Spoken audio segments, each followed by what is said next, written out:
Persons who are addicted to substances, such as drugs or alcohol, or to behaviors, such as gambling or shopping, or who have significant problems functioning, such as due to a serious mental illness, and yet are unwilling to get help for their problems, usually will not accept help until the fear of not changing becomes greater than the fear of changing.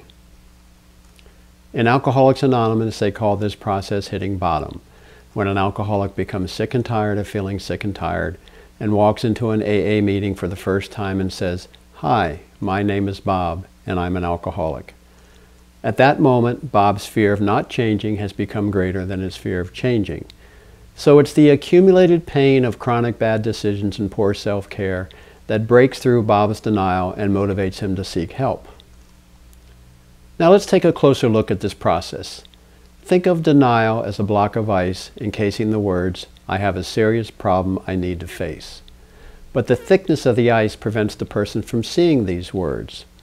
However, each painful negative consequence of the untreated addiction, mental illness, or destructive behaviors chips away pieces of the ice until finally the person is able to see, "I have a serious problem that I need help for." So how did the ice get there in the first place? Well, think of a continuum.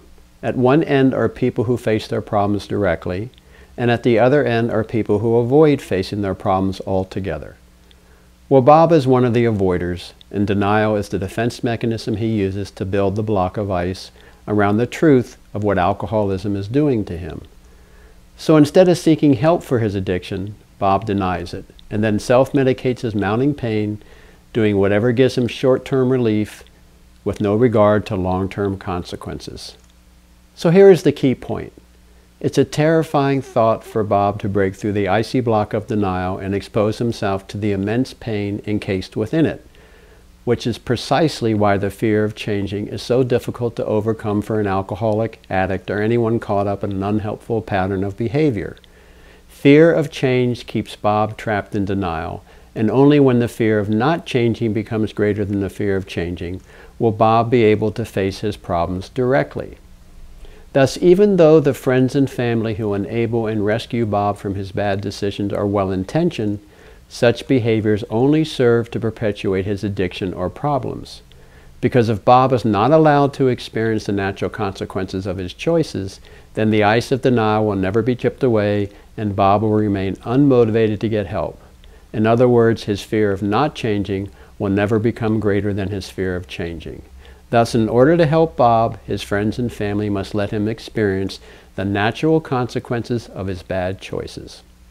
If you found this video helpful, please click the thumbs up button. And if you want to hear more from me, then subscribe to my channel, Counselor Carl. I will be publishing a new video every other weekend. And if you'd like help in dealing with one of life's most stressful situations, loving an addict or alcoholic, or if you'd like help breaking through your own denial, then contact me through my website, SerenityOnlineTherapy.com. And finally, keep paying attention to your life. Until next time.